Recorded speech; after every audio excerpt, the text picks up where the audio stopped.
ஒரு 2 வசனங்களை நாம் நம்மளுடைய இருதயத்தில் நாம் வைத்து வைப்போம். 2 வசனங்களை முதல்ல நாம் எல்லாருமே அதை சொல்லுவோம். ஒரு தடவை வாசிப்போம். அதை இருதயமாகி நம்மளுடைய பலகையில் அதை நாம் எழுதி கொள்ளவும் செய்வோம். யோவான் 14ஆம் அதிகாரம் 12வது வசனத்தினுடைய 12வது வசனத்தில் வாசிக்கிறேன். மெய்யாகவே மெய்யாகவே நான் உங்களுக்கு சொல்கிறேன், நான் என் பிதாவினிடத்திற்கு போகிறபடியால் என்னை விசுவாசிக்கிறவன் நான் செய்கிற கிரியைகளை தானும் செய்வான். இவைகளை பார்க்கிலும் பெரிய கிரியைகளையும் செய்வான். இதுல நாம் ஒரு பார்ட்டை மட்டும் நாம் எடுத்துக்கிறோம். இந்த நாளில் நம்முடைய தியானத்துக்கு நாம் எடுத்துக்கொள்ற பகுதி,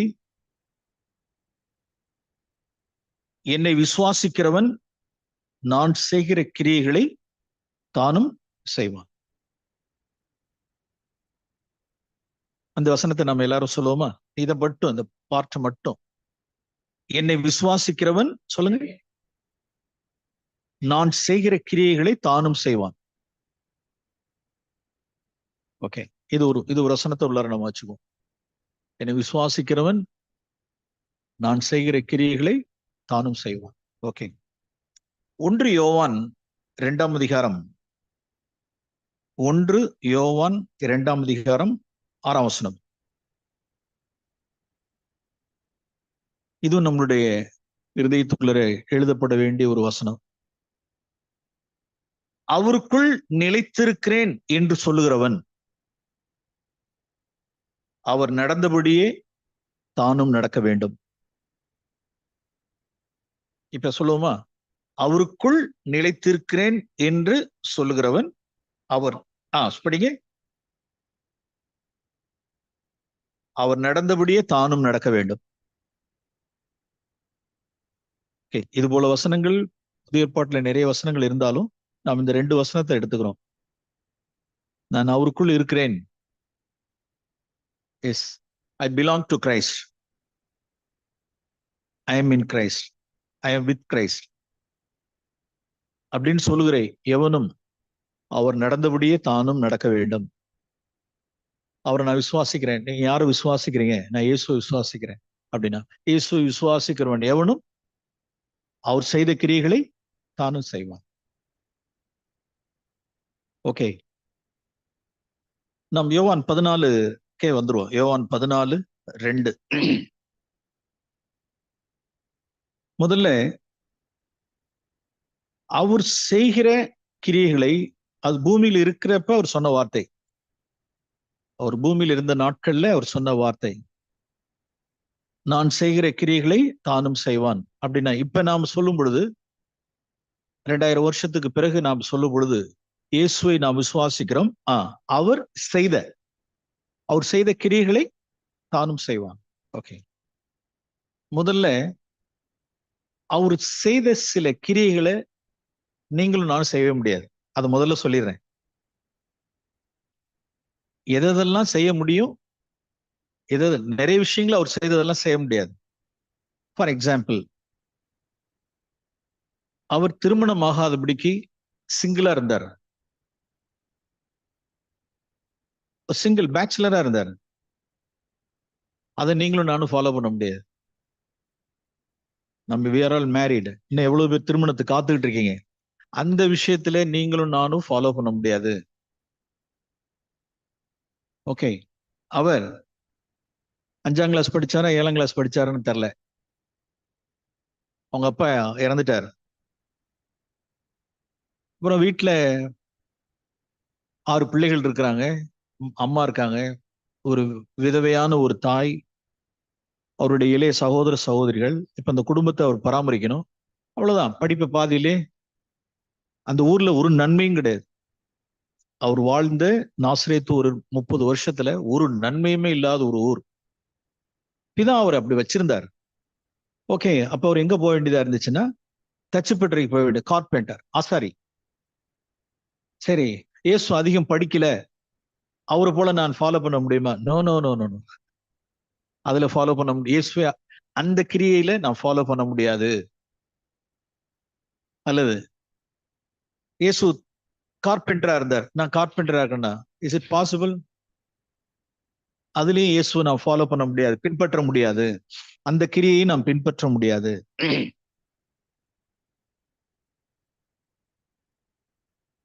அல்லது இயேசு தரித்திரரா இருந்தார். இந்த மனுபுத்திரரிலே இவ்வளவுதான் தரித்திரர், இவ்வளவுதான் தரித்திரர்னா இவ்வளவுதான், அதுக்கு மேல தரித்திரரா இருக்க முடியாது. அவ்வளவு தரித்திரரா இருந்தார். அதுல நாம் ஃபாலோ பண்ண முடியுமான்னா அதுலயும் ஃபாலோ பண்ண முடியாது. ஓகே, அவர் செய்த ஊழியத்தை போல நம்ம ஊழியம் செய்ய முடியுமா? முடியாது. அவர் தண்ணியில நடந்தார். நான் தண்ணியில நடக்கிறேன்னு சொல்லிட்டு யாராவது தண்ணியில நடக்க முடியுமா? சாவ வேண்டியதான். அவர் 40 நாள் உபவாசம் பண்ணார். நானும் 40 நாள் உபவாசம் பண்றேன்னு யாராவது ஃபாலோ பண்ணான்னு சாவ வேண்டியதான். அவர் பிசாசுகளை துரத்துனது போல நான் பிசாசுகளை துரத்த முடியுமா? இல்ல. அவர் உயிரோட எழுப்பினார். 4 நாள் ஆச்சு. நான் அவர் செய்த கிரியைகளை நான் சிலர்லாம் இருக்காங்க, சில யூடியூப்ல எல்லாம் போய் பாத்தீங்கன்னா சில பேர்லாம் இருக்காங்க, அங்கேயும் சில கல்ட் எல்லாம் இருக்காங்க. இயேசு 4 நாள் கழிச்சு உயிரோட எழுப்பினார்னு சொல்லிட்டு சில இடங்கள்ல நாம் கேள்விப்பட்டிருப்போம். நீங்க உங்களுக்கு தெரியுமா தெரியாதான்னு தெரியல. பாடியை அடக்கம் பண்ணாமலே வச்சிருக்கிறது, விசுவாசிக்கிறது. சில பாஸ்டர்ஸ் எல்லாம் இருக்காங்க, துணிகரமான பாஸ்டர்ஸ். ஃபெய்த் ஆர் பிரசம்ஷன், துணிகரமா அல்லது விசுவாசமா அப்படின்னா, துணிகரங்கிற பேர்ல துணிகரமா இருந்து, விசுவாசங்கிற பேர்ல துணிகரமா இருந்து நாற்று எடுத்து பிரச்சனையாகி ஊர்ல ரிப்போர்ட் ஆகி கலெக்டர் தாசில்தார் எல்லாம் வந்து சில காரியங்கள்லாம் நடந்தது. என்னன்னு கேட்டா ஃபெய்த், விசுவாசம் அப்படின்னு. அது இயேசுவை விசுவாசிக்கிறேன். அவங்க ஆதாரமா காண்பிக்கிறது என்னன்னு கேட்டா யோவான் 14:12, என்னை விசுவாசிக்கிறவன் நான் செய்த கிரியைகளை தானு செய்வான். நான் விசுவாசிக்கிறேன்.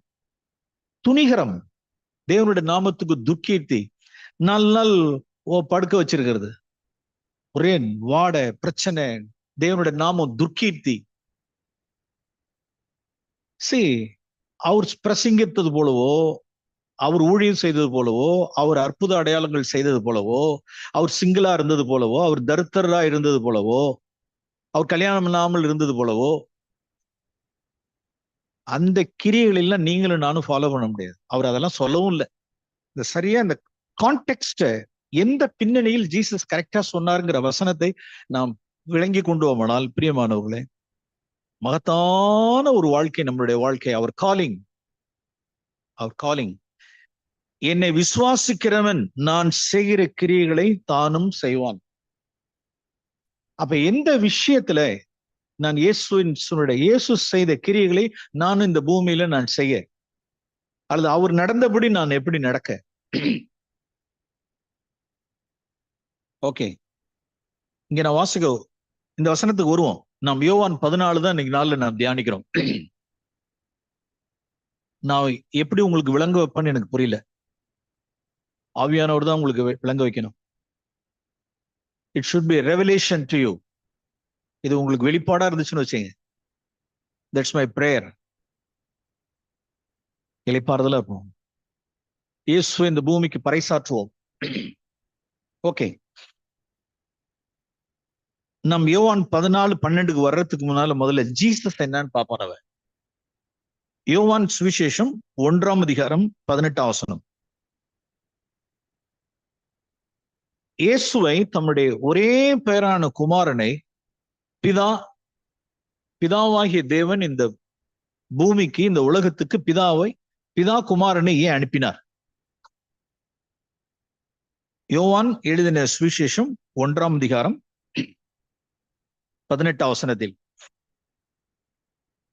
சுவிசேஷத்திலையும் நிருபங்கள்லயும் நாம் நிறைய இடங்கள்ல வாசிக்கிறோம், ஏன் குமாரன் இந்த பூமிக்கு வந்தார் அப்படிங்கிறதுல நிறைய வசனங்கள் இருக்கு. நம்மளுடைய பாவங்களை சுமந்து தீர்க்க குமாரன் என்ன செய்தார்? வெளிப்பட்டார். ஒரு இடத்துல வாசிக்கிறோம், கொரிந்தியர்ல வாசிக்கிறோம். இன்னொரு இடத்துல வாசிக்கிறோம், பிசாசனுடைய கிரியைகளை அழிக்கவே தேவகுமாரன் வெளிப்பட்டார். நிறைய இடங்கள்ல வாசிக்கிறோம், நமது பாவங்களை சுமந்து தீர்க்க குமாரன் வெளிப்பட்டார்.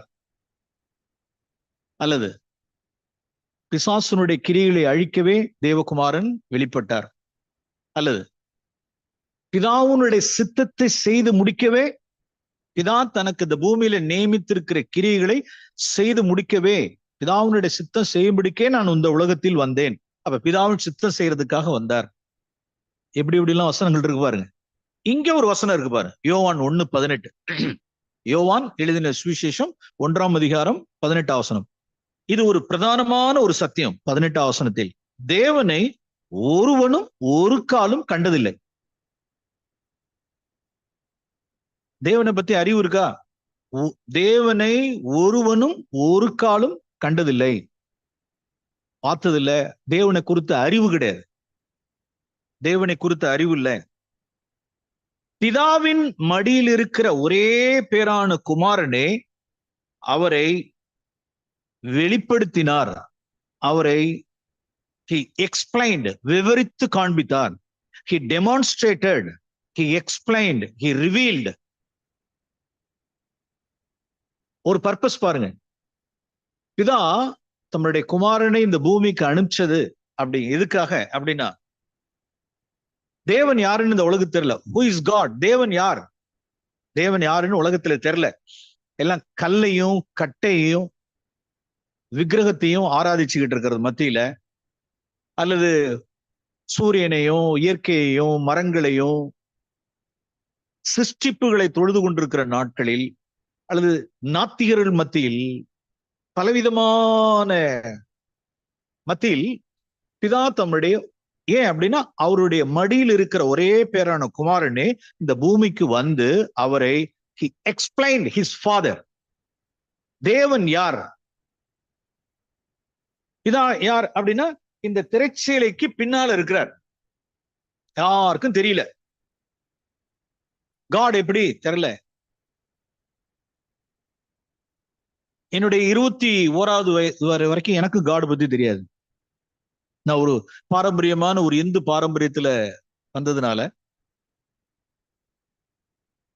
கடவுள் அப்படின்னா காடஸ், அது கடவுளோ, அது பெண் கடவுளோ ஆண் கடவுளோ பழி வாங்கும். நான் என்னுடைய நான் 5th ஸ்டாண்டர்ட் என்னுடைய நேட்டிவ் கும்பகோணத்துல நான் வளர்ந்த நாட்களில் என்னுடைய பிள்ளைகள் இடையில அழிச்சு போறாங்க, சொல்லணும் அவங்கள. ஸ்கூல்ல அது மாதிரி நம்ம போக மாட்டோம். ஓகே, அப்படி எழுதிருச்சாங்கன்னா உட்கார சொல்லுங்க. ஒரு 10 வகுப்பு 10ஆம் வகுப்பு 10 வயது 5ஆம் வகுப்பு படித்து கொண்டிருந்த அந்த நாட்களில் 10 வயசுல என்னுடைய நெய்பர், எங்களுடைய கும்பகோணத்துல என் வீட்டுக்கு இந்த சைடு இருந்த ஃபேமிலி பீப்புள் எங்களை மிகவும் நெருக்கினார்கள். எவ்வளவுதான் இல்ல, அவ்வளவு நெருக்கினாங்க. இது எங்களுடைய வீடு அப்படின்னா, இந்த வீடும் ஒரே ஓனர். இது நல்ல வலுத்த கை. கும்பகோணத்துல ஒரு பெரிய பிசினஸ் பீப்புள். இந்த பலவான்கள், பணத்துல பலம், ஜன பலம், பண பலம் உள்ளவர்கள்.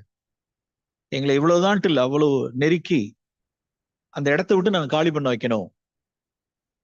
நான் என் ஃபாதர் ரொம்ப கீழ்மட்டத்தில இருந்து வந்தவங்க. நாங்க 6 பிள்ளைகள். போர் ஏர்னிங், கார் டிரைவரா இருந்து, பஸ் டிரைவரா இருந்து, அப்படியே வாங்கி ஏதோ இந்த வீட்டை நம்ம ஏதோ 6 பிள்ளைகள் இருக்கிறதுனால வெளியில போக வேண்டாம், அந்த வீட்டை கட்டுவோம் அப்படின்னு ஒரு பிரயத்தனம் எடுக்கிற சூழ்நிலையில் தீஸ் பீப்புள் எப்படியாவது காலி பண்ண வைக்கலான்னு பார்த்தா, இவங்க எழும்பி வீடு கட்டுறாங்களே அப்படின்ற உடனே சச் ப்ரெஷர். இன்னும் எனக்கு அப்படியே ஞாபகம் இருக்கு. அப்ப என்னுடைய விடிகாத்தால என்னுடைய மதர் ஒரு ஏர்லி மார்னிங் ஒரு 5 o'clock அருகாமையில் உள்ளதான ஒரு டெம்பிளுக்கு, ஏன்னா அவங்களுக்கு தெரிஞ்சது அவ்வளவுதான். அவங்கள நான் குறையா சொல்லல, தெய்வத்துக்கிட்ட போய் முறையிடுறது அவ்வளவுதான். அதாவது காலையில என்னை கையில பிடிச்சிக்கிட்டாங்க, குளிப்பாங்க, என்னையும் குளிக்க வச்சாங்க. நல்ல அந்த ஈரம், இந்த தலைமுடி ஈரம் காயாததுக்கு முன்னாலே அதை போட்டு காலை ஒரு 10 kilometers தாண்டி இருக்கிற ஒரு முக்கியமான ஒரு டெம்பிளுக்கு போய் வேண்டிக்கிட்டாங்க. நீயே எங்களை பாரு, நீ பாரு, எங்களால இதை ஹேண்டில் பண்ண முடியாது, யூ டீல் இட், நீங்க பாத்துங்க, நீ அப்படி பாத்தீங்கன்னா உனக்கு நான் வெள்ளிக்கண் வைக்கிறேன். அதனால வெள்ளிக்கண் அப்படின்னா ஒரு சின்ன ஒரு இது என்ன வாங்கி, நமக்கு நம்மளுடைய வேண்டுதல் கிடைச்சிருச்சு அப்படின்னா என்ன செய்யறதுன்னா ஒரு சின்ன ஒரு இது வாங்கி வைக்க.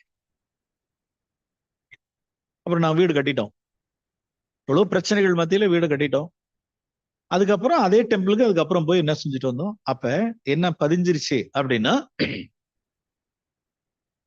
நம்மளால இன்னைக்கு உலகத்துல அது மாதிரி நிறைய பேர் இருக்காங்க. முறையிடுகிறவர்கள், சீட்டு எழுதி வைக்கிறவர்கள், யா யார் நம்ம மத்தியில யாரும் இப்படி இருக்க கூடாது. சீட்டு எழுதுறவங்க, அங்க போறவங்க, இங்கே போறவங்க, தட் இஸ் ஈவில், சாபத்தீடானது. எங்களுடைய அறியாமை, மனுஷர்கிட்ட வம்பெல்லாம் வைக்கல, சண்டை பண்ணல, எழுதி வைக்கல, சீட்டு எழுதி வைக்கல, பில்லி சூனி செய்வன இல்ல. தெய்வமே நீ பாரு கேளு, அவ்வளவுதான். அவங்களுக்கு தெரிஞ்சது அவ்வளவுதான் அந்த பக்தி. அப்ப நான் பாத்துக்கிட்டேன், ஓ தீஸ் காட்ஸ், இந்த காட் பழிவாங்கிறது. இந்த ஸ்கிரீனுக்கு பின்னால இருக்கிற தேவனை ஒருவனும் ஒரு காலும் கண்டதில்லை. இதுக்கு பின்னால ஒருத்தர் இருக்கிறாரு, பரலோகத்துல இருக்கலாம், பின்னால இருக்கிற காட் எப்படின்னா ஒரு பழிவாங்குற தெய்வம். கேட்கிறது, என்னுடைய 21வது வயதில் எனக்கு ஒரு சுவிசேஷம் கிடைச்சது. எனக்கு சுவிசேஷம் சொன்னவர்கள் மூலமாய் நான் சத்திய வசனத்தை கேட்டு நான் விசுவாசியான போது, இந்த காட் உயிரை எடுக்கிறது கிடையாது. சொல்லுங்க, உயிரை. ஆமீன். அப்பதான் தெரிஞ்சுக்கிட்டேன் என்னோட 21வது வயதுல, உயிரை கொடுத்தவர் உண்மை கடவுள். ஆமீன். உயிரை கொடுத்தவர் உண்மை கடவுள். இவ்வளவு நாள நம்ம பார்த்துக்கிட்டு இருந்ததெல்லாம், ஓ, என்னுடைய அண்டர்ஸ்டாண்டிங்கே போயிடுச்சு. தேவனை ஒருவனும் ஒரு காலும் என்ன செய்ததில்லை, கண்டதில்லை. தேவனை பத்தி யாருக்கும் அறிவு இல்லை. பூமியில இயேசு வந்து என்ன செய்தார்? பிதாவின் மடியில் இருக்கிற ஒரே பேரான குமாரன் இந்த பூமிக்கு வந்து, இந்த உலகத்துக்குள்ள வந்து அவர் யார் என்பதை என்ன செய்தார்? வெளிப்படுத்தினார். He demonstrated, he explained, he revealed, வெளிப்படுத்தி காண்பித்தார். அதை எப்படி காண்பிச்சார் அப்படின்னா, தன்னுடைய கடைசி ஆக்ட் தான் அது. உயிரை கொடுக்கிறது அப்படிங்கிறது லாஸ்ட், கடைசி கிரியை. அப்ப வாழ்ந்த 33 ஆண்டுகள் பூமியில வாழ்ந்தது அத்தனை என்ன அப்படின்னா, சொல்லுங்க, அவர் என்ன செஞ்சு காமிச்சார்? சொல்லுங்க. He explained, he demonstrated. இதாவ அருமையானவர்களே, இதுதான் இயேசு கிறிஸ்து செய்த பிரதான கிரியை. ஆமென். இதை விளங்கணும் நீங்க. அங்க மேல திருத்துவத்துல ஒரு ஃபேமிலியில ஒரு கான்ஃபரன்ஸ் நடந்திருக்கும். திருத்துவ தேவனுக்குள்ளார, ட்ரினிட்டி காடுக்குள்ளார, திருத்துவ தேவனுக்குள்ளார ஒரு ஃபேமிலியில ஒரு கான்ஃபரன்ஸ் இருக்கும். அந்த கான்ஃபரன்ஸ்ல என்ன பண்ணியிருந்திருப்பாங்க? எல்லாம் ஈக்குவலா இருந்திருப்பாங்க. எல்லாம் வல்லமையில, சமம், மகிமையில எல்லாம் ஒன்னா, எல்லாம் காட், எல்லாம் ஈக்குவலா இருந்தவர். அவங்களுக்குள்ளார என்ன கான்ஃபரன்ஸ் நடந்திருக்கும்? திருத்துவத்தில் 2வது நபர் சொல்லியிருந்திருப்பார், நான் கீழே போயிடுறேன், நீங்க டேடியா இருங்க, நீங்க டேடி, நான் சன். டேடி நான் கீழே போறேன். போய் இவ்வளவு காலமா ஜனங்களுக்கு என்ன தெரியல அப்படின்னா, தேவனை பத்தி ஒருத்தருக்கு ஒரு அறிவு இல்லை. நான் போறேன் டேடி, போய் உங்களை நான் எக்ஸ்பிளைன் பண்ணி காமிக்கிறேன், உங்களை டெமோ பண்ணி காமிக்கிறேன். Okay my dear son. அப்படியே முடிச்சுட்டு 33 வருஷம் என்னை எக்ஸ்பிளைன் பண்ணி, என்னை ரிவீல் படுத்தி, என்னை காண்பிச்சுட்டு, எண்டுல, முடிவுல எல்லாருக்காகவும், எல்லாருடைய அக்கிரமங்களுக்காகவும் ஜீவனை கொடுத்துட்டு நீ திரும்ப வந்துடுறியா? Okay daddy. இப்படிதான் பூமிக்கு வந்தார். அப்ப அவருடைய வாழ்நாள் முழுவதும், அவருடைய பிறப்பிலிருந்து கடைசி வரைக்கும் என்ன அப்படின்னா, பிதாவை எக்ஸ்பிளைன் பண்ணி காமிச்சார், பிதாவை எக்ஸ்பிளைன் பண்ணி காமிச்சார், பிதாவை காண்பிச்சார், பிதாவை காண்பிச்சார். இந்த கிரியை செய்து முடித்து எண்டுல பிதா நமக்கு என்று நம்மளுடைய அக்கிரமங்கள், அநியாயங்களுக்காக அவர் ஜீவனை கொடுக்க வேண்டியதை முடிச்சிட்டார். எப்படி? பிதாவின் மடியில் இருக்கிற ஒரே பேரான குமாரனை அவரை வெளிப்படுத்தினார். ஓகே, யோவான் 14க்கு போறதுக்கு முன்னால இன்னொரு வசனம். யோவான் சுவிசேஷம் 17ஆம் அதிகாரம். யோவான் 17 11 வசனத்தில், யோவான் 17:11 பாருங்க. 17:11. பிதாவினிடத்துல கிளம்பி போறதுக்கு முன்னால, புறப்படுறதுக்கு முன்னால, இந்த உலகத்தை விட்டு போறதுக்கு முன்னால ஒரு ஜெபம் பண்றாரு பாருங்க. பிதாவே, நான் இனி உலகத்தில் இரேன். நான் இனி உலகத்தில் இரேன். நான் உம்மிடத்தில் வரப்போறேன். இவர்கள் உலகத்தில் இருக்கிறார்கள். நான் உம்மிடத்துக்கு வருகிறேன். எனக்கு என்ன டாஸ்க கொடுத்தீங்களோ, எனக்கு என்ன கிரியைகளெல்லாம் நீங்க நியமித்தீங்களோ, அதெல்லாம் நான் செஞ்சு முடிச்சிட்டேன். 4ஆம் வசனத்துல, நான் உம்மை மகிமைப்படுத்திட்டேன். நான் செய்யும்படி நீர் எனக்கு நியமித்த கிரியைகளை என்ன செஞ்சு முடிச்சிட்டேன். இப்ப 4ஆம் வசனத்துல வாசிக்கிறோம், நான் செய்யும்படி நீர் எனக்கு நியமித்த கிரியைகளை என்ன செஞ்சிட்டேன். இப்போ யோவான் 1:18 என்ன சொல்லுங்க அப்போ? யோவான் 1:18 என்ன பிரதான கிரியை? பிதாவை என்ன செஞ்சு காமிக்கிறோம்? வெளிப்படுத்தணும். ஒருவனும் ஒரு காலம் பிதாவை தேவனை கண்டதில்லை, பிதாவை கண்டதில்லை. நான் இந்த பூமிக்கு வந்து பிதாவை நான் என்ன செஞ்சு காமிச்சேன், நான் எக்ஸ்பிளைன் பண்ணி காமிச்சேன். நீர் எனக்கு செய்யும்படி எனக்கு என்னென்ன கிரியைகளை செஞ்சு முடிச்சிட்டீங்களோ செஞ்சு முடிச்சிட்டேன். நான் உம்மிடத்துக்கு வருகிறேன். நான் இனி உலகத்தில் இரேன். எனக்கு பதிலா என் இடத்துல யார் இருக்கா? அப்ப என்னுடைய சீஷர்கள் இருக்கிறார்கள், என்னுடைய அப்போஸ்தலர்கள், இவர்கள் உலகத்தில் இருக்கிறார்கள். இப்ப நம்மளுடைய வேலை என்ன சொல்லுங்க அப்போ? இப்ப அல்லது யோவான் 20ஆம் அதிகாரம், யோவான் எழுதின சுவிசேஷம் 20ஆம் அதிகாரம் 21ஆம் வசனம். யோவான் 20:21. இயேசு, உயிர்த்தெழுந்த இயேசு தம்முடைய சீஷர்களுக்கு தோன்றி அவர் சொன்ன வார்த்தை, உங்களுக்கு சமாதானம் உண்டாவதாக.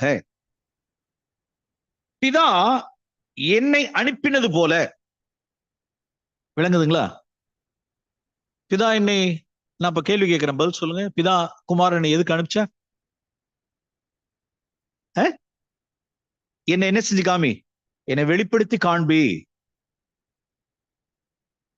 பிதா என்னை அனுப்பினது போல இப்பொழுது நான் போயிட்டேன், நான் உயிர்த்து எழுந்துட்டேன். நீங்க தான் உலகத்தில் இருக்கீங்க. நானும் உங்களை என்ன செய்கிறேன்? அனுப்புகிறேன்.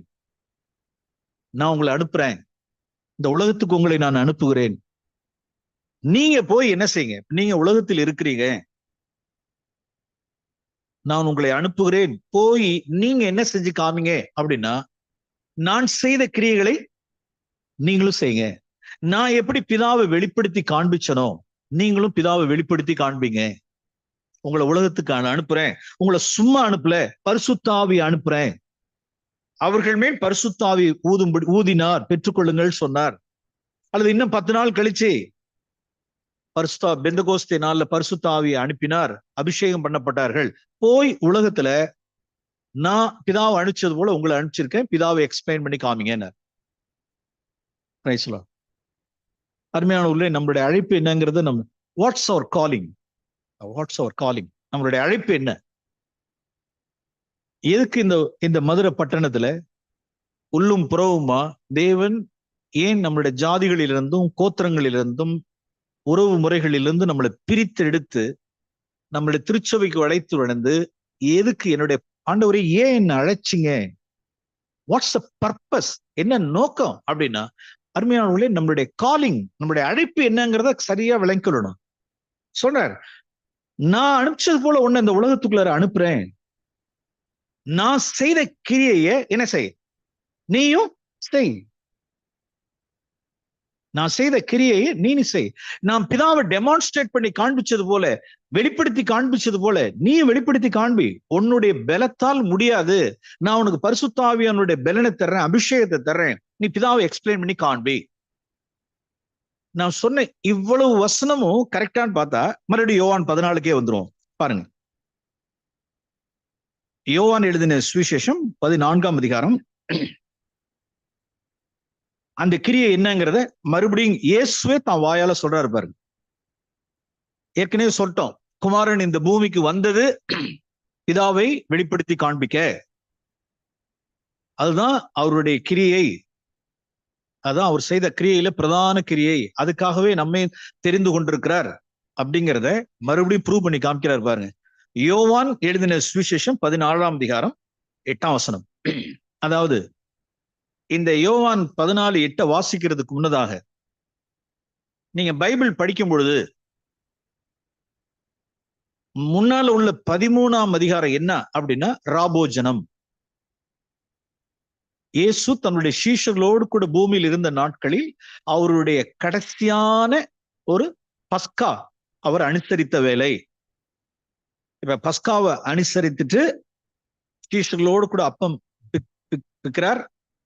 காட்டி கொடுக்கிற யூதாஸ் அவரை காட்டி கொடுக்கறதுக்காக ஆசாரியர்களிடத்துல போறான். இயேசு தம்முடைய சீஷர்களோடு கூட டயத்தை ஸ்பெண்ட் பண்ணி நிறைய தன்னுடைய, என்ன கவனிக்கிறீங்களா, அவருடைய இருதயத்தினுடைய பாரத்தை அப்படியே சீஷர்கள்ட்ட கொட்டுறார். கெத்செமனேக்கு போறதுக்கு முன்னால இரத்த வேர்வை சிந்தி ஜெபிக்கிறதுக்கு முன்னதாக லார்ட்ஸ் டேபிள் முடிஞ்சிருச்சு. இப்ப நமக்கு ஒரு அப்பம் விற்கிறோம், நம்ம அப்பம் விற்கிறோம். நம்ம அப்பம் விட்டு முடிச்சதுக்கு அப்புறம் நம்ம என்ன செய்வோம் அப்படின்னா, நமக்கு சாப்பாடு கொடுத்துருவாங்க, சாப்பிட்டுருவோம். மணி ஆயிடும், உடனே சாப்பிட்டுருவோம். அப்புறம் அப்படியே போயிடும். ஏசு கிறிஸ்துனுடைய அப்பம் விற்கிறதுல பாருங்க, அந்த சாயந்தர வேளையில எல்லாம் அப்பம் விட்டு அது காட்டி கொடுக்கப்பட்ட அன்று ராத்திரி, அது அந்த ஈவினிங் வேளையில எல்லாம் அப்பம் விற்கிறதுக்கு உட்காந்து முடிச்ச உடனே ஜீசஸ் தெரிஞ்சு போச்சு, நான் இவர்களை விட்டு போறேன், கையளிக்கப்பட போறேன், என்னை காட்டி கொடுக்கிறவன் போறான், நான் கொஞ்ச நேரத்துல வந்துருவான், நான் பிதாவினிடத்துல போய் என்னுடைய இருதயத்தில் உள்ளதெல்லாம் நான் குட்டி நான் ஜெபம் பண்ணி தேவ பலத்தால் நான் பலப்பட்டுக்கணும், நான் சோதிக்கப்பட போறேன், எனக்கு நிறைய சோதனைகள் இருக்கு அப்படிங்கிறதுக்காக கெத்செமனேல போய் இரத்த வேர்வை சிந்தி இருக்கிறார். அப்புறம் பிடிபட போறார். அப்புறம் கோர்ட்டு, அந்த கோர்ட்டு, இந்த கோர்ட்டு, அந்த கோர்ட்டு, அப்புறம் சிலுவை, இதெல்லாம் போறதுக்கு முன்னால யோவான் 14, யோவான் 15, யோவான் 16 3 அதிகாரமும் சிங்கிளா ஒரே கோர்ஸ்ல தன்னுடைய இருதயத்தை பாரத்தை பேசினதுதான் யோவான் 14, 15, 16. இந்த அண்டர்ஸ்டாண்டிங் இல்லாம படிச்சிடாதீங்க. நீங்க படிக்கும் பொழுதே நம்ம சில பேர் பைபிளை முன்ன பின்ன ஒழுங்கு கிரமமா படிக்காதனால யோவான் 13ஆம் அதிகாரம் அது அப்பம் விற்குதல் போல இருக்கு. அதுக்கப்புறம் இது ஒரு 1.5 வருஷம் கழிச்சு இது எழுதுனது எது, நம்ம அண்டர்ஸ்டாண்டிங்க பாருங்க. இதுக்கும் 15க்கும் 16க்கும் அது 6 மாசமா எப்ப பேசுனதுன்னு தெரியல. இது 16, இது என்னவோ தெரியல, இது என்னவோ தெரியல. நோ நோ நோ நோ ஒரு கிளியர் ஒரு பிக்சர் வேணுங்கிறதுக்காக சொல்றேன். அப்பம் பிட்டு எல்லாம் முடிச்சு யூதாஸ் வெளியில போனதுக்கு பிறகு இருதயத்திலிருந்து உண்டான தம்முடைய சீஷர்களுக்கு அள்ளி கொட்டினதுதான் 14ஆம் அதிகாரம், 15ஆம் அதிகாரம், 16ஆம் அதிகாரம். யோவான் 14 என்ன சொல்லுது அப்படின்னா, என்னுடைய சமாதானத்தை உங்களுக்கு தரேன், கலங்கிடாத கலங்கிடாத, உலகம் தர்ற மாதிரி என்னுடைய சமாதானம் இல்லை, உலகம் தரக்கூடாத ஒரு சமாதானத்தை என்னுடைய my peace I given to you. யோவான் 15 என்னுடைய சந்தோஷத்தை உனக்கு நான் தர்றேன், மை ஜாய். யோவான் 16 மை விக்டரி, என்னுடைய ஜெயத்தை நான் உனக்கு தர்றேன். நான் உலகத்தை ஜெயிச்சிட்டேன், பயப்படாதீங்க. உலகத்தில் உங்களுக்கு உபத்திரம் உண்டு, திடன் கொள்ளுங்கள், நான் உலகத்தை ஜெயிச்சிட்டேன், என்னுடைய ஜெயம் உங்களுக்கு தர்றேன், என்னுடைய சந்தோஷத்தை என்னுடைய நிலைச்சிருங்க, என்னுடைய நிறைவா இருக்க உங்களுக்கு நான் சொல்றேன், என் சந்தோஷம் உங்களுக்கு தர்றேன், என்னுடைய சமாதானத்தை உங்களுக்கு தர்றேன்னு அள்ளி கொட்டினதுதான், அந்த பாரத்தை கொட்டினதுதான் 14, 15, 16. அப்புறம் 17 அவருடைய ஜெபம், 18 பிடிபட போறாரு, 13 அப்பம் விற்குதல். அந்த 14ஆம் அதிகாரத்துல இப்ப பிலிப்பு கேட்கிறாரு, எப்ப அப்பம் முடிச்சாச்சு, அப்பம் விற்கதெல்லாம் முடிஞ்சிருச்சு, அப்பம் விற்கதெல்லாம் முடிஞ்சு தம்முடைய சீஷர்களோடு கூட அவர் பாரத்தோடு பேசிட்டு இருக்கிறப்ப 8வது வசனத்துல பாருங்க. இப்ப 14 இந்த பேக்ரவுண்டோட 14:8 படிங்க. இப்ப நீங்க பிலிப்பு அவரை இயேசுவை நோக்கி, ஆண்டவரே பிதாவை எங்களுக்கு காண்பியும், அது எங்களுக்கு போதும் அப்படின்ட்டார் பாரு. நல்ல ஜெபத்திலே நல்ல ஜெபங்க அது. இயேசுனிடத்துல கேட்ட ஜெபத்துல வேற எதையும் கேட்கல பாருங்க. பிலிப் என்ன கேட்டார் சொல்லுங்க அப்போ, எது போதும்? சில பேர்லாம் கேட்கறாங்க பாத்துருக்கீங்களா, இதை மட்டும் எங்களுக்கு கொடுத்துருங்க, இது போதும். இது எங்களுக்கு போதும், இதை மட்டும் எங்களுக்கு செஞ்சிருங்க, இது போதும். இந்த 3 சென்ட் நிலத்தை மட்டும் எனக்கு வெட்டி விட்டுரு, அது போதும். நம்ம ஆளுங்களா இருக்காங்கல்ல, என்னப்பா உனக்கு வேணும் அப்படின்னா, ஒரு 3 சென்ட் லேண்ட், அதை மட்டும் என்ன வெட்டி விட்டுரு, அது எனக்கு போதும், இது இருந்தா எனக்கு போதும். டியர் சிஸ்டர்ஸ், எனக்கு இவ்வளவு இருந்துட்டா போதும், மாசத்தை ஓட்டிடுவேன். இவ்வளவு இருந்தா போதும். என் புருஷனுக்கு இவ்வளவு சம்பாதிச்சா இவ்வளவு கொண்டு வந்து கொட்டினா போதும் எனக்கு, நான் அதெல்லாம் ஓட்டிடுவேன், அதெல்லாம் போதும், இது இருந்தா போதும். அது அப்புறம் தியானிங்க. நிறைய பேருக்கு போதும். பிலிப்புக்கு எது போதும்? பிதாவை எங்களுக்கு காண்பியும், என்னது அது போதும் அப்படின்னா, அப்ப அவங்களுடைய ஹார்ட் ஃபுல்லா என்னவாதான் இருந்திருக்கு பாருங்க. யார பார்க்கணும்? பிதாவை பார்க்கணும். பிதாவை எங்களுக்கு காண்பீங்க, பிதாவை காண்பீங்க, பிதாவை காண்பீங்க, அது எங்களுக்கு போற, எதுவுமே வேண்டாம். காசு பணம் அங்க இங்க.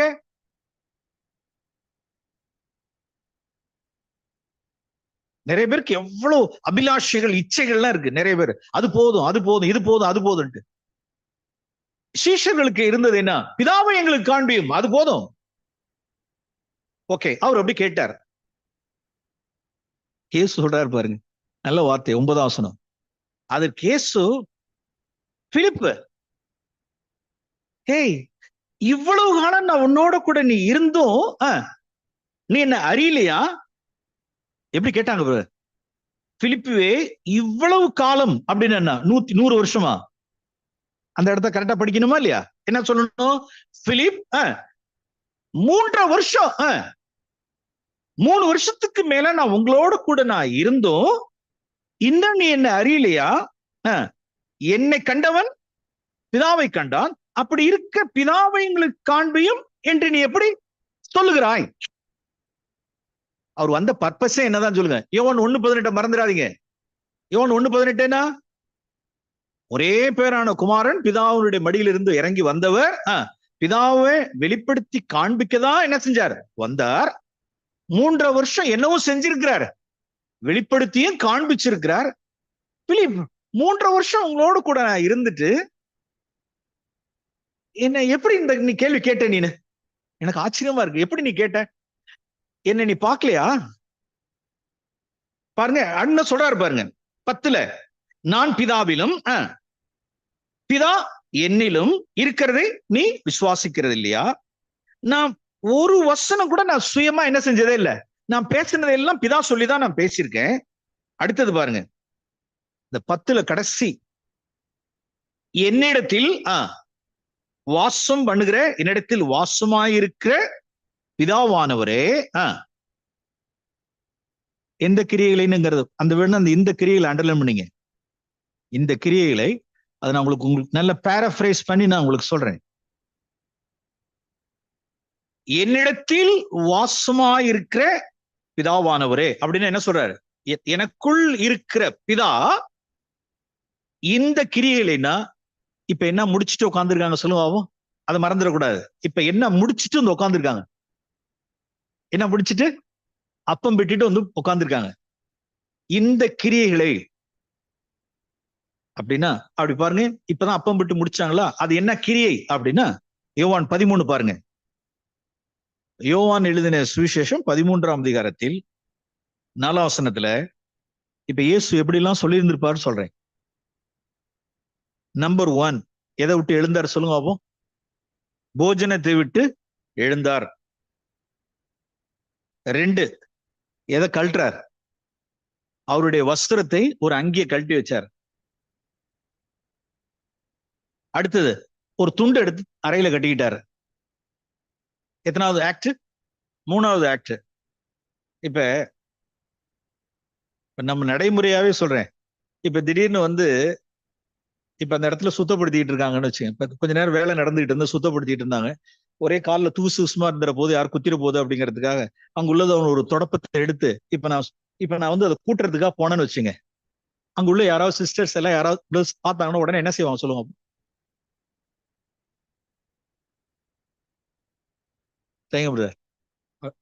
அப்படியே இருப்போம். நம்ம குடும்பத்துக்குள்ளாரே யாராவது ஒரு புருஷன் எடுத்து கூட்டுறனா கூட டபாரம் என்ன செஞ்சிடும்? அப்படிதானே? அதான் நேச்சுரல். செஞ்சுட்டு அப்படி செய்வோமா இல்லையா? பாருங்களேன், 12 பேர் என்ன செஞ்சுட்டு இருந்தாங்கன்னா, இவரு என்ன திடீர்னு சாப்பாடு அந்த அப்பம் எழுந்திருச்சாரு பாருங்க. 12 பேர் உட்காந்துட்டு இருக்காங்க, எல்லாம் பாக்குறாங்க. எதுக்கு எழுந்திருக்கிறாருன்னு தெரியல. அப்புறம் திடீர்னு என்னத்தை கழட்டுறாரு, வஸ்திரத்தை கழட்டி மாட்டுறாரு. அப்புறம் ஒரு துண்டை எடுத்து என்ன செய்யறாரு, கட்டுறாரு. 1 2 3 அடுத்து 4 ஒரு பாத்திரத்தை எடுத்தாரு பாருங்க. பின்பு ஒரு பாத்திரத்தில், அந்த இடத்துல ஒரு குடத்துல தண்ணி இன்னும் ஏதாவது இருந்திருக்கும், ஒரு பாத்திரத்தை எடுத்தார். அதுல எடுத்து என்ன வாக்குறாரு, தண்ணி எடுத்து வாக்குறாரு. அப்பயும் எல்லாம் என்ன செஞ்சிட்டு இருக்காங்க சொல்லுங்க பாப்போம். நினைச்சே பார்க்க முடியல. ட்ரெஸ்ஸை கட்டுறது என்ன, சீலை கட்டுறது என்ன, ஒரு பாத்திரத்தை எடுத்து தண்ணி வாக்குறது என்ன, அப்புறம் எடுத்து என்ன செய்யறாரு பாருங்க. அடுத்தது சீஷருடைய கால்களை என்ன செய்ய தொடங்கினார், கழுவவும். அடுத்தது கட்டியிருந்த அந்த அப்ப எவ்வளவு பெரியதான அந்த சீலை இருந்திருக்கும், அதனாலே அந்த ஓரத்தினாலே எடுத்து என்ன செய்யறாரு சொல்லுங்க. தான் கட்டி இருந்ததான அதிலே எடுத்ததை என்ன செய்யவும், அது துடைக்கவும். எத்தனை பேருக்கு? ஜூடாஸ், யூதாஸ் தான் நல்லா தூக்கி காமிச்சானே, தூக்கி காமிச்சான்ல. குதிங்கால என்ன செஞ்சான், தூக்கி காமிச்சான்ல. சிலர் எல்லாம் குதிங்கால தூக்குவாங்க. ஏன் அப்படின்னா பாருங்க, ஏன் குதிங்கால தூக்குனா 2ஆம் வசனத்துல வாசிக்கிறேன்ல. சீமோனின் குமாரனாகி யூதாஸ் காரியோத் அவரை காட்டி கொடுக்கும்படி பிசாசானவன் அவன் இருதயத்தை என்ன செஞ்சுட்டே இருக்கான், தூண்டிக்கிட்டே இருக்கான். அவன் ஏற்கனவே என்னவாவும் இருக்கிறான், அவன் ஏற்கனவே பிசாசாவும் இருக்கிறான், அவன் ஏற்கனவே திருடனாவும் இருக்கிறான். ஏற்கனவே அவன் திருடன். ஏற்கனவே உங்களுக்குள் நான் 12 பேரை உங்களை தெரிந்து கொண்டேன், ஆயினும் உங்களுக்குள் ஒருவன் என்னவா இருக்கிறான், பிசாசா இருக்கிறான். இப்ப பிசாஸ் என்ன செய்யறான், தூண்டுறான். முடிச்சுட்டான், 30 காசுக்கு பேசி முடிச்சுட்டான். டைம் தான் இப்ப தேவை, டைம் தான் தேவை. கொஞ்சம் கூட மரியாதை இல்லை, கொஞ்சம் கூட மரியாதை இல்லை. எடுக்கிற பணத்தை திருடுறது என்ன, உள்ளார பிசாசா இருக்கிறது என்ன, போய் காட்டி கொடுக்கறது. 30 காசு 30 வெள்ளி காசு காமிச்சு கொடுத்துட்டு வந்து துரோகம் பண்ணிட்டு உட்காந்துக்கிட்டு இருக்காம, உட்காந்துட்டு குதிங்கால கூட தூங்குறா. இப்ப எல்லா காலை கழுவிட்டு எல்லாரும் சீலை விட்டு துடைக்கிறாரு. இப்ப சொல்லுங்க, இப்ப 14ஆம் அதிகாரம், இப்ப 14க்கு வாங்க. 14 10ஆம் வசனம். 14:10 என்னிடத்தில் வாசமாயிருக்கிற பிதாவானவரே இந்த கிரியைகளை என்ன செய்து வருகிறார். என்ன பார்த்தல்ல பிலிப், என்ன பார்த்தல்ல, என்ன பார்த்து நீ யார பார்த்த மாதிரி, பிதாவை பார்த்த மாதிரி. என்னை கண்டல்ல, நீ பிதாவை கண்ட மாதிரி.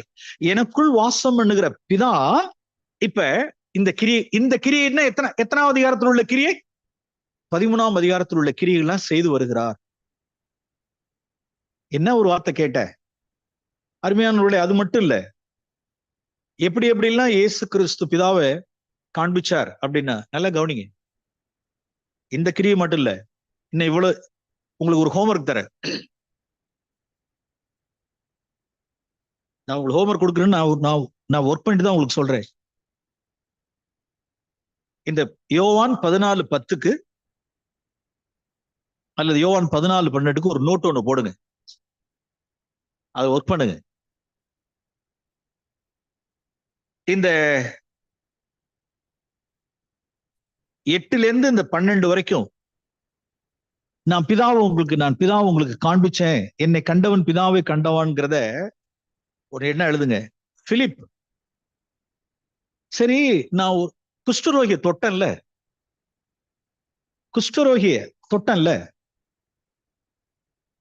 நான் யாரை காண்பிச்சேன் சொல்லுங்க. பிதாவை நான் காண்பிச்சேன்.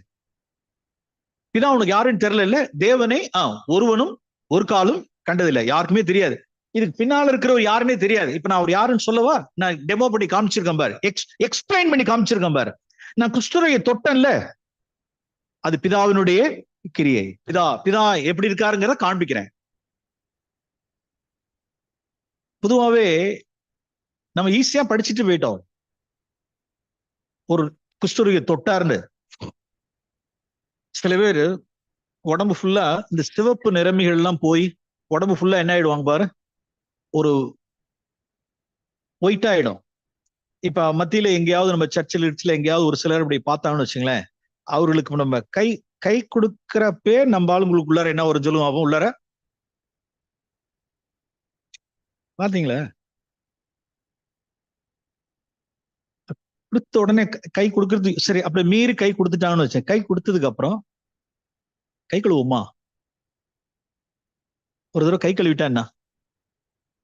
அது ஒண்ணும் பெரிய டாக்டர் எல்லாம் உள்ளார உட்காந்துக்கிட்டு இருக்காங்க, அதெல்லாம் ஒண்ணு தொற்றெல்லாம் கிடையாது இல்ல பிரதர், அதெல்லாம் தொற்றெல்லாம் கிடையாது. நமக்குள்ள என்ன வரும், கை கழுவியுமா? நாம் எங்க இருக்கோம்? இயேசு எங்க இருக்க? என்ன செய்தார் சொல்லுங்க? குஷ்ரோயை தொட்டு. இப்படிதான் யாரை எக்ஸ்பிளைன் பண்ணி காண்பிச்சார்? பிதாவை எக்ஸ்பிளைன் பண்ணி காண்பிச்சார். இயேசுவை தூன்னு என்ன செஞ்சாங்க? துப்புனாங்க. என்ன செஞ்சார் அப்படின்னா, பிதாவே இவர்கள் அறியாமல் செய்கிறார்கள், இவர்களை மன்னியும் அப்படின்னா. யாரு யாரை எக்ஸ்பிளைன், யாரை வெளிப்படுத்தி காண்பிச்சார்? பிதாவை வெளிப்படுத்தி காண்பிச்சார். கையுமையுமா ஒரு ஸ்திரீயை பிடிச்சிட்டாங்க விபச்சாரத்துல, எல்லாரும் கல்ல போட்டுட்டு போயிட்டாங்க. இயேசு, எம்மா உன்னை தப்பிக்க வச்சுட்டோமா, போ, இப்படி எல்லாம் ஒரு பொழப்பு பொழைக்காத, புரியுதா, போ போ, இதெல்லாம் ஒரு பொழப்புன்னு சொல்லிவிட்டு போ, எழுந்திரிமா. இல்ல, நீ பாவம் செய்யாதே, நான் உன் ஆக்கினைக்குள்ள நான் தீர்க்கலன்னா பாருங்க. யாரை காண்பிச்சா? பிதாவை. he explained. அஞ்சு புருஷனை ஒருத்தன் மாத்திருக்கா, 5 டைவர்ஸ், 6வது ஒருத்தனோட வாழ்ந்துகிட்டு இருக்கா. அப்படியே பிராக்டிக்கலா யோசனை பண்ணுங்க. நம்ம வீட்டுக்கு பக்கத்துல குடி இருக்கிறவங்க யாரோ ஒரு லேடி முதல்ல பார்த்தா ஒரு புருஷன், திடீர்னு பார்த்தா கொஞ்ச நாள் கழிச்சு பார்த்தா இன்னொரு புருஷன். அது புருஷனோ இல்லையோ, ஒருத்தன் வர்றான், ஒருத்தன் போறான், இன்னொருத்தன் வர்றான், ஒருத்தன் போறான். என் வாழ்க்கையில இப்படி ஒண்ணு சம்பவித்தது. நான் இருந்த இடத்துல, நான் எந்த ஊர்லங்கிற நான் சொல்லல, நான் இருந்த வீட்டுக்கு பக்கத்திலே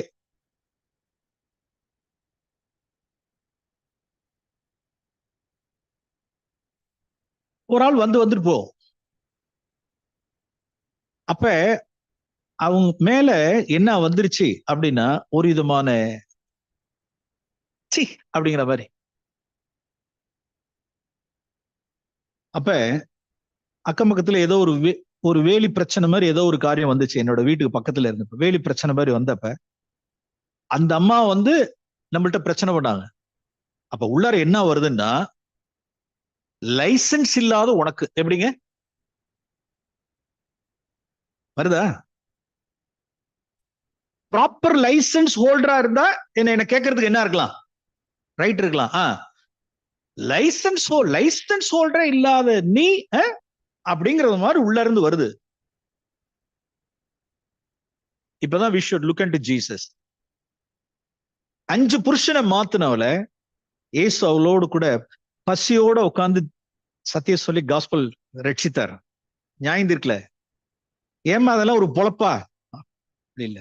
கையுமையுமா பிடிபட்டவள நியாயம் இருக்கல, சகை வீட்டுல தங்கி இருந்தார், பிதாவை எக்ஸ்பிளைன் பண்ணி காண்பிச்சார். எல்லாரும் முறுமுறுத்தார்கள். இயேசு சகை வீட்டுல தங்கி இருந்தார். சமாரியர்களுடைய லோ காஸ்ட் வீட்டுல போய் தங்கி இருந்தார். சமாரியர்கள் யூதர்களுடைய பார்வையில அருவருப்பானவர்கள், லோ எஸ்டீம், ஒரு மரியாதை கிடையாது. நீ சமாரியன் தானே, சமாரியர்களோடு கூட ஐக்கியமா இருக்க, சமாரியர்களோடு கூட பழகிட்டு இருக்க, நீ சமாரியன், நீ யூதன் சொல்றதுக்கே வெக்கக்கேடு, நீ சமாரியன், நீ பிசாசு பிடிச்சவன். அவருடைய சகாக்கள் எல்லாம் ஃபிஷர்மேன், எல்லாம் மீனவர்கள். யாரோட அசோசியேட் பண்ணியிருந்தார், எங்க தங்கினார், அவருடைய காரியங்கள் என்ன, சீஷருடைய கால்களை கழுவுனது என்ன, இது எல்லாவற்றிலும் அவர் யாரை காண்பிச்சுட்டே இருந்தார் சொல்லுங்க. பிதாவை he explained ஒன்னொன்னா காண்பிச்சார், சத்ருவை சிநேகிச்சார். சீஷர்கள் சொல்றாங்க, எங்களை ஏற்றுக்கொள்ளாத இந்த சமாரியாவில் அக்கினி வந்து என்ன செய்யணும், அழிக்கணும்னார். அவருடைய அதட்டினார், இன்ன ஆவி உடையவர்கள் உங்களுக்கு அறியீர்களா அப்படின்னா. அப்ப நம்மள ஒருத்தவங்க மரியாதை கொடுக்கல, நம்மள ஒருத்தவங்க ஏற்றுக்கொள்ள, நமக்குரியதான கன மரியாதை நமக்கு கிடைக்கலங்கிறப்ப ஒரு விதமான ஒரு எரிச்சலின் ஆவி. ஏசு நோ. அப்ப ஒவ்வொரு கிரியைகளிலும் அவர் யாரை வெளிப்படுத்தி காண்பிச்சார்? தன்னுடைய பிதாவை அவர் he explained, he demonstrated, வெளிப்படுத்தி காண்பிச்சார். அருமையானவர்களே, இப்ப சொல்லுவோமா? இப்போ 9 என்ன? 9 பிலிப்பு 3 வருஷம் நான் உங்களோட கூட இருந்து நான் யார எக்ஸ்பிளைன் பண்ணி காண்பிச்சிருக்கேன்? நான் பிதாவை உங்களுக்கு என்ன செஞ்சிருக்கேன்? நான் காண்பிச்சிருக்கேன், பிதாவை வெளிப்படுத்தி காண்பிச்சிருக்கேன். அப்படி இருக்கிறப்ப பிதாவை எங்களுக்கு காண்பியும் எப்படி நீ சொல்ற? ஓகே, பிதாதான் என்னிடத்துல இருந்து இந்த கிரிகளை எல்லாம் செய்து வருகிறார். நான் செய்கிற எல்லா கிரிகளையும் நான் சுயமா ஒண்ணு கூட செய்யல, எனக்குள் இருக்கிற வாசம் பண்ணுகிற பிதாவே இந்த கிரிகளை எல்லாம் செய்து வருகிறார். அப்படி சொல்லிட்டு, நான் பிதாவிலும் பிதா என்னிலும் இருக்கிறதை நம்புங்கள், அப்படி இல்லாவிட்டாலும் என் கிரிகளின் நிமித்தமாவது என்ன செய்யுங்கள், நம்புங்கள் அப்படின்னு சொல்லிட்டு இப்பதான் 12ஆம் வசனம் சொல்றார். என்ன சொல்லுங்க பாப்போம்? நான் பிதாவினிடத்திற்கு போகிறபடியால் என்னை விசுவாசிக்கிறவன் நான் செய்கிற கிரிகளை தானும் செய்வான். இப்ப விளங்கிட்டீங்களா? என்ன பின்னணியிலிருந்து யோவான் 14:12 வந்தது அப்படின்னா, இந்த கான்டெக்ஸ்ட், இந்த பேக்ரவுண்ட்ல இருந்து வருது. அப்ப என்ன நீ விசுவாசிக்கிறல்ல, நான் செய்கிற கிரிகளை என்ன செய், நீயும் செய். நீனும் என்ன செய்ய, பிதாவை வெளிப்படுத்தி காண்பி. பிதாவை காண்பிக்கணும். அருமையானவர்களே, இதான் நம்மளுடைய அழைப்பு. பிதா அவருக்கு நியமித்த கிரியைகளை செய்து முடிச்சுட்டு என்ன செஞ்சிட்டார்? பிதாவை மகிமைப்படுத்திட்டார். அவருடைய ஓட்டம் இது. ஒரு மனைவியா இருக்கலாம், ஒரு புருஷனா இருக்கலாம். ஆண்டவரே, என்னுடைய அழைப்பு இயேசுவே நீங்க பிதாவை வெளிப்படுத்தி காண்பிச்சது போல இப்ப நம்மளுடைய அழைப்பு என்னன்னா, அது பிதாவை வெளிப்படுத்தி காண்பிச்சாலும் சரி, அல்லது இயேசுவை நான் வெளிப்படுத்தி காண்பிச்சாலும் சரி, அதான் நம்மளுடைய அழைப்பு. இயேசுவே இந்த இடத்துல உண்மை, நீ வாழ்ந்தபடி, நீர் இந்த பூமியில நடந்தபடி, நீ வாழ்ந்தபடி, நீ கிரியை நடப்பித்தபடி நான் நடப்பிக்க எனக்கு பரிசுத்தாவினுடைய வல்லமே தாங்க. உண்மை நான் பார்க்கணும், நீ செய்த கிரியைகளை நானும் செய்யணும். கர்த்தர் நமக்கு ஒவ்வொருவருக்கும் அப்படிப்பட்ட கிருபை செய்வாராக. இதான் நம்மளுடைய அழைப்பு, பிதாவை வெளிப்படுத்தி காண்பிக்கிறதா. 2 ஏரியாவை மட்டும் இன்னைக்கு சொல்றேன், விரிவா சொல்ல. 2 ஏரியா. 1, மணி மேட்டர்ஸ்ல பிதாவை வெளிப்படுத்தி காண்பிங்க, மணி மேட்டர்ஸ்ல. இன்னொன்னு, மன்னிக்கிற விஷயத்துல பிதாவை குமாரன் மணி மேட்டர்ஸ்ல எப்படி வெளிப்படுத்தி காண்பிச்சார், மன்னிக்கிற விஷயத்துல எப்படி காண்பிச்சார். உங்களுக்கு ஒரு உதாரணம் சொல்றேன். பணம் எவ்வளவு வேணாலும் ஆண்டவர் தருவார். இது மட்டும் நீங்க விசுவாசிங்க. உனக்கு பணம் என்னை வெளிப்படுத்தி காண்பிக்கிறதுக்கு, இப்ப உதாரணமா ஒரு சின்ன ஒரு காரியம் நான் இதெல்லாம் பார்த்திருக்கேன். ஒரு வீடு கன்ஸ்ட்ரக்ஷன் காரியமா இருந்தாலும் சரி, ஒரு கார்பென்ட்ரி ஒர்க் நடந்தாலும் சரி, அல்லது ஒரு கலரிங், ஒரு ஒயிட் வாஷ் பெயிண்டிங் ஒர்க் நடந்தாலும் சரி, ஒரு பிரதர் உலகத்தில் உள்ள கான்ட்ராக்ட்ல இருந்தாலும் சரி, அல்லது ஒரு சகோதரனுடைய காரியமா இருந்தாலும் சரி, ஒரு 2 சகோதரர்கள் பிலீவர்ஸ், ஒரு கார்பென்ட்ரி ஒர்க், ஏதோ ஒரு தச்சு வேலை, ஒருத்தருக்கு ஒருத்தர் பேசி காரியங்களை நடப்பிச்சு கொண்டாங்க. எத்தனையோ வருஷங்களுக்கு முன்பா, 15 வருஷமா 20 வருஷத்துக்கு முன்னால, கரெக்டா ஞாபகம் இல்லை. ஒரு தச்சு வேலை, முடிவுல 2 பேருக்கு பிரச்சனை வருது. முடிவுல பிரச்சனை. என்ன பிரச்சனை அப்படின்னா, நான் இவ்வளவுக்கு தான் பேசினேன், நான் இவ்வளவுதான் கான்ட்ராக்ட், இவ்வளவுதான் பேசினேன், எனக்கு இவ்வளவு செலவாயிருக்கு. எது லாஃபுல்? யாரு நியாயத்தை யார் எடுத்துக்கிட்டா? நான் இவ்வளவுதான் பேசினேன், அவ்வளவுதான். அதுக்கப்புறம் உன்னுடைய காரியம். அது நஷ்டமானது, டேமேஜ் ஆனிச்சு, போனுச்சு, வந்துச்சு அப்படிங்கறதெல்லாம் that is your business man. That is none of my business.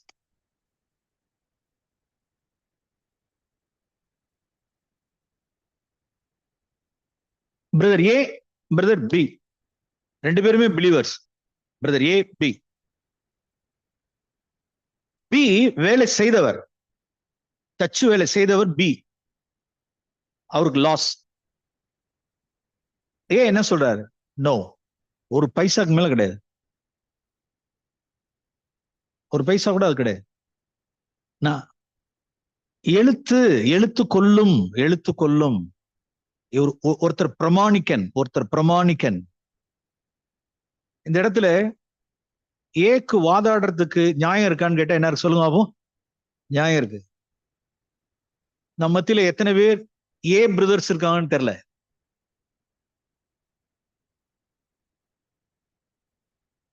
I am right, எழுத்தின்படி right, நான் பேசுனது ரைட், அவ்வளவுதான், கான்ட்ராக்ட் அவ்வளவுதான். வாட் அபவுட் பி அப்படின்னா அவ்வளவுதான். என்ன செஞ்சிருந்திருப்பாங்க அப்படின்னா நஷ்டப்பட்டிருப்பாங்க, இழந்திருப்பாங்க, ஒரு காரியத்தை இழந்திருந்திருப்பாங்க, நஷ்டப்பட்டிருப்பாங்க. அவங்களுடைய பிரயாசம், வேர்வை எல்லாம் உள்ளார விழுந்திருக்கும், நஷ்டப்பட்டிருப்பாங்க, அப்படியே நின்றுவாங்க. அருமையானவர்களே, அப்படியே யோசிச்சு பாருங்க.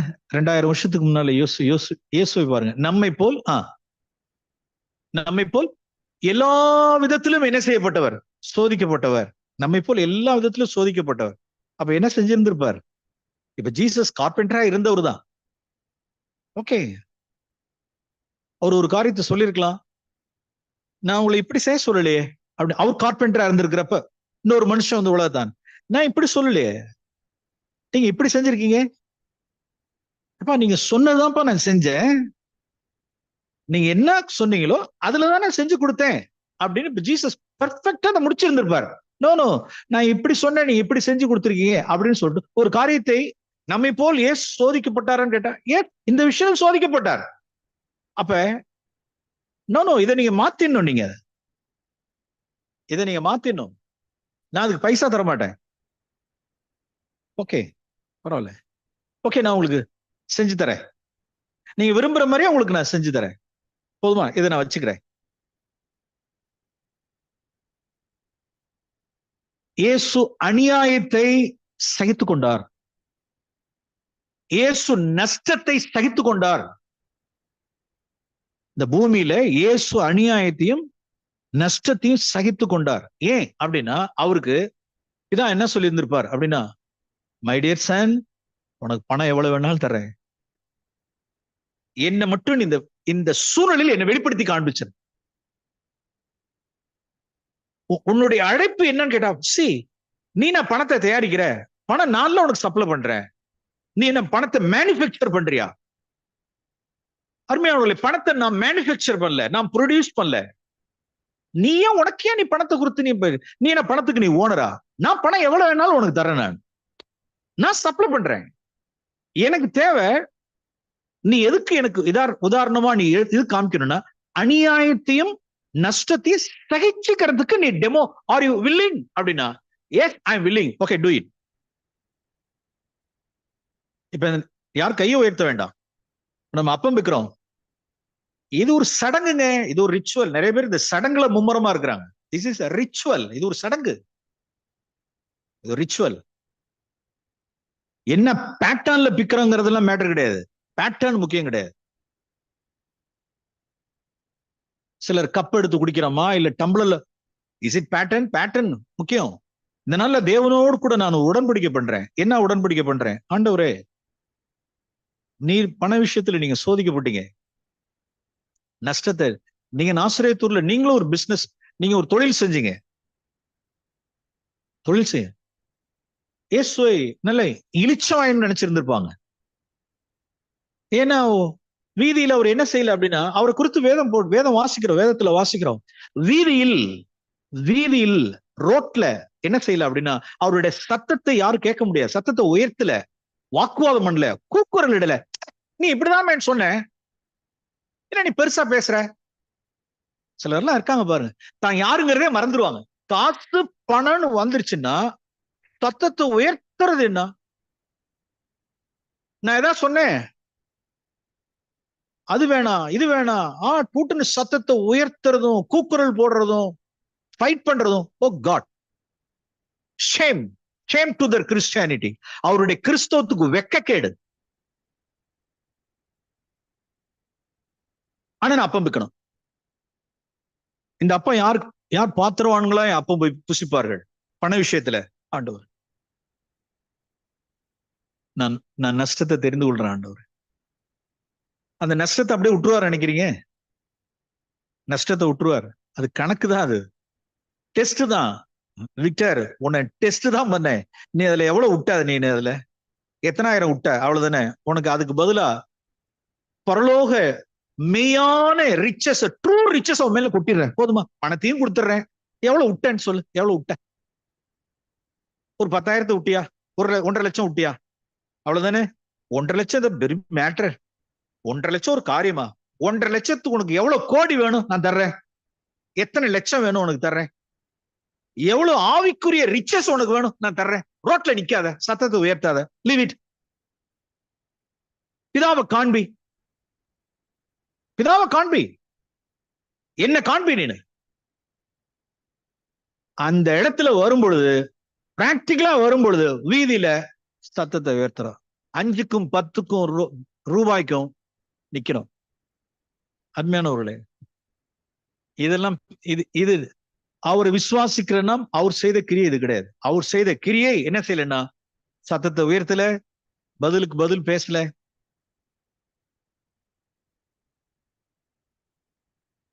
கர்த்தர் தான் உங்களுக்கு வெளிப்பாடு கொடுக்கணும்.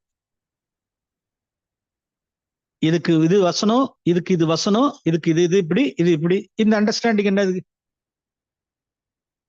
அது மேன்மை இல்லை. இங்க போகணும். சோதிக்கப்படுறப்ப கர்த்தர் ரெவலேஷனா கொடுத்தாருன்னா, என்னை வெளிப்படுத்திப்ப அந்த இடத்துல. This is the time. இதற்காகவே இந்த வேலைக்குள்ள நீ வந்திருக்க. என்னை மகிமைப்படுத்திரு, என்னை காண்பிச்சிரு. சோதிக்கப்படுற, நான் உனக்கு பரிசுத்த ஆவியை தர்றேன். Leave it. மன்னிச்சிரு. அடுத்த ஏரியா மன்னிச்சிரு, ரிலீஸ் பண்ணு. கஷ்டமா இருக்க ஆண்டவரே? கஷ்டமா தான் இருக்கும். நான் உனக்கு பலனை தர்றேன், மன்னிச்சிரு. எத்தனை தடவை தான் மன்னிக்கிறது அப்படின்னா? என்ன காட்டிலுமா? நான் ஒரு நாளைக்கு என்னுடைய சகோதரர்கள், நாசிரியத்தூர்ல என்னுடைய சகோதரர்கள் ஒரு நாளைக்கு, ஐயோ, எண்ணிலடங்கா தடவைகள். அதனாலதான் ஜீசஸ் சொன்னார், ஒரு நாளில் உன் சகோதரன், ஒரு நாள் எத்தனை தடவை? 7 தடவை. ஒரே நாள்ல 7 தடவை. இங்க உள்ளவங்க யாரும் இப்படி சோதிக்கப்பட்டிருக்க மாட்டோம். என்னை அவ்வளவா நிந்தித்தார்கள், அவ்வளவா நிந்தித்தார்கள். ஒரு வேற்று மனுஷனை போல டீல் பண்ணாங்க. முகத்தை திருப்பிட்டாங்க, துப்புனாங்க, பகைச்சாங்க. நான் அவர்களை அன்பு கூர்ந்துகிட்டே இருந்தேன், நேசிச்சுட்டே இருந்தேன். தேவன் எனக்கு சப்பளை கொடுத்துக்கிட்டே இருந்தார், மன்னிச்சுக்கிட்டே இருந்தேன். நான் பிதாவை காண்பிச்சுக்கிட்டே இருந்தேன். நன்றி கேட்ட துரோகிகளுக்கும் நான் என்ன செஞ்சுக்கிட்டே இருந்தேன்? நான் என் பிதா என்ன சொன்னார் அப்படின்னா, நன்றி கெட்ட துரோகிகளுக்கும் நான் நன்மை செய்கிறேனே, நீ நன்மை செய், என்னை எப்படியாவது இந்த பூமியில நீ வெளிப்படுத்திரு அப்படின்னார். நான் வெளிப்படுத்தினேன். டியர் பிரதர்ஸ், இதான் நம்மளுடைய காலிங். வேறொரு காஸ்பல்லாம் இல்லைங்க. வேறொரு சுவிசேஷம் இருந்தா சொல்லுங்க, நான் அங்க வந்து உட்கார்றேன். இன்னைக்கு வெளியில உள்ள சுவிசேஷம்லாம் இன்னைக்கு வெளியில காசு பணம், காசு பணம், காசு காசு. எப்படி காசை பெத்துக்கிறது, எப்படி ஃபைட் பண்றது, எப்படி மேல போறது, எப்படி மன்னிக்காம இருக்கிறது, எப்படி வைராக்கியமா இருக்கிறது, இன்னைக்கு வெளியில. நோ. நம்மளுடைய அப்பம் விற்குதல் இந்த உணர்வோடு கூட, இயேசுவே கடந்த நாட்கள் என்னுடைய மீறுதல்களை தயவாரிங்க மன்னிங்க. உண்மை வெளிப்படுத்த நிறைய சூழ்நிலையில நான் தவறி இருக்கேன்,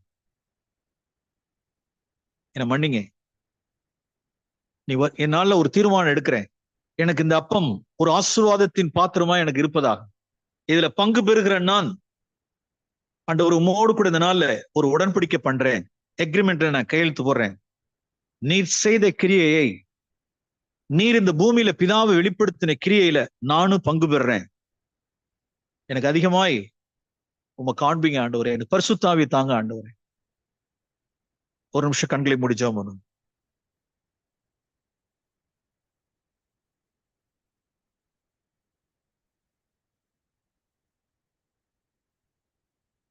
நம்மையே நாம் நிதானித்து நியாயந்தித்து பார்ப்போம். இதா குமாரனை அனுப்பினது போல நம்மை இந்த காலகட்டத்தில், நான் வாழ்கிற இந்த சந்ததியில், இந்த இருக்கிற இடங்களில் நம்மை தேவன் அனுப்பி இருக்கிறார். நான் செய்த கிரியைகளை செய், நான் நடந்தபடி நீ நட. ஒரு வேலைக்காரனை போல இரு, கால் கழுவு. ஒரு வேலைக்கார அடிமையை போல இரு. காட்டி கொடுத்த துரோகிய மை ஃப்ரெண்ட் அப்படின்னு சொல்லு. சிஸ்டர் நல்லா இருக்கீங்களா? பிரதர் நல்லா இருக்கீங்களா? உள்ளத்தின் ஆழத்திலிருந்து எஸ், இந்த பாத்திரம் நமக்கு ஆசீர்வாதத்தின் பாத்திரமா இருக்கும். இதாவே நான் மன்னிக்கிறேன், நான் மன்னிப்பு கேட்கிறேன். என்னுடைய மாமிய, என்னுடைய அத்தைய, என்னுடைய புருஷனை, என் மனைவிய, பக்கத்து வீட்டுக்காரவங்களை, சபையில் உள்ளவர்களை, வேலை ஸ்தலத்தில் உள்ளவர்களை இயேசுவே உங்களுடைய நாமத்தினால நான் மன்னிக்கட்டும். கடந்த நாட்கள சத்தத்தை வெகுவாய் நான் உயர்த்திருக்கேன். உண்மை வெளிப்படுத்த தவறி இருக்கிறேன். பிசாச காண்பிச்சிருக்கேன். என்ன மன்னிங்க. நான் உமோடு கூட ஒரு உடன்படிக்கை பண்ற ஆண்டவர். உங்களுடைய மரணத்தை நினைவு கூறுகிறேன். நீர் இந்த பூமியில வாழ்ந்த வாழ்க்கையை நான் நினைவு கூறுகிறேன் ஆண்டவரே. எனக்கு யோவான் 14ஆம் அதிகாரம் எனக்கு வெளிப்பாடா இருப்பதாக. எல்லாரும் சேர்ந்து ஜெபம் பண்ணுமா? ஒரு நிமிஷம் எல்லாரும் சேர்ந்து ஜெபம் பண்ணும். உள்ளத்தின் ஆழத்திலிருந்து, உள்ளத்தின் ஆழத்திலிருந்து, இயேசுவே நீ நடந்தபடி, நீ நடந்தபடி, நீ கிரியை நடப்பித்தபடி, பிதாவை வெளிப்படுத்துறபடி எங்களுக்கு பரிசுத்தாவினால் எங்களை அபிஷேகங்க. உங்களுடைய அடிச்சூடுகளை காண்பீங்க. உங்களுடைய அடிச்சூடுகளை பின்பற்ற எங்களுக்கு உதவி செய்யுங்க. ஹல்லேலூயா. நான் ஒரு சிலர் நான் ஒப்பு கொடுத்து ஜெபம் பண்ணுவோம்.